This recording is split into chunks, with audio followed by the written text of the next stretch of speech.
Today I am doing a drain and fill on the rear differential on my 2012 Toyota RAV4. The first thing I did was jack up the right rear wheel so that I can sneak under there a little easier. The fill plug is on the passenger side, so this is the side I'll fill it from. You need a drain bucket, your fluid, a pump, and then a 10mm Allen socket for the fill and the drain plug. Do yourself a favor and get some kind of pump mechanism. Gear oil is super thick. It's a tight spot that we're trying to get the fluid back into the differential. This guy I got on Amazon for $7. It should screw onto any bottle. Of course, mine is not any bottle because my vehicle takes 85/90, so I'm transferring it to this container so I can use my handy dandy pump.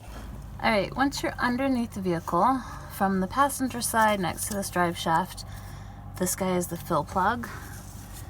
On the opposite side,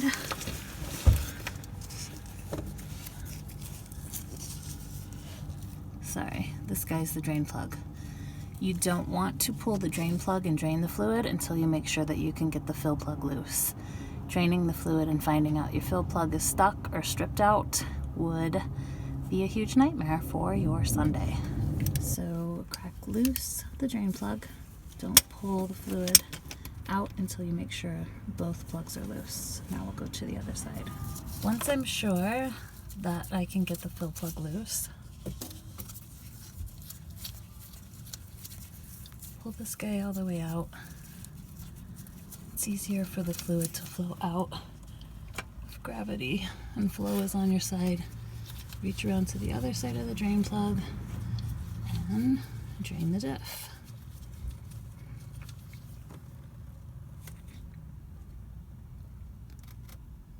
Like so. The fill plug and drain plug each have these washers on them. They help the plugs seal. You want to make sure they go back in with the washers. Don't leave them behind.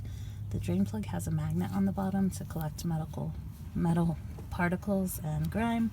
You want to clean that off before putting the drain plug back in.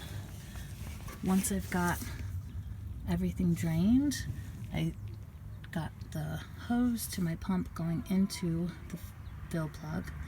Basically, there's not a fill level. You fill it until the fluid starts coming out, and that's full. So I put my drain plug back in, then I'll start pumping fluid in.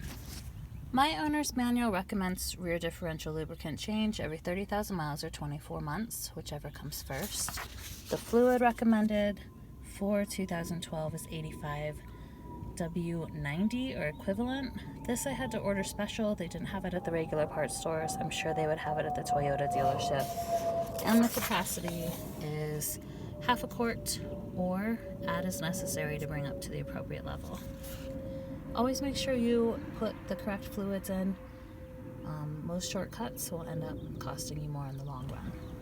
This pump might seem super tedious, but trust me, trying to just squeeze it in or pour it in without a tool to help you is a far more difficult job. So you pump it in there until it starts dripping out the side. Then you pull the hose out, put the fill plug back in, clean up your mess, and you should be good to go.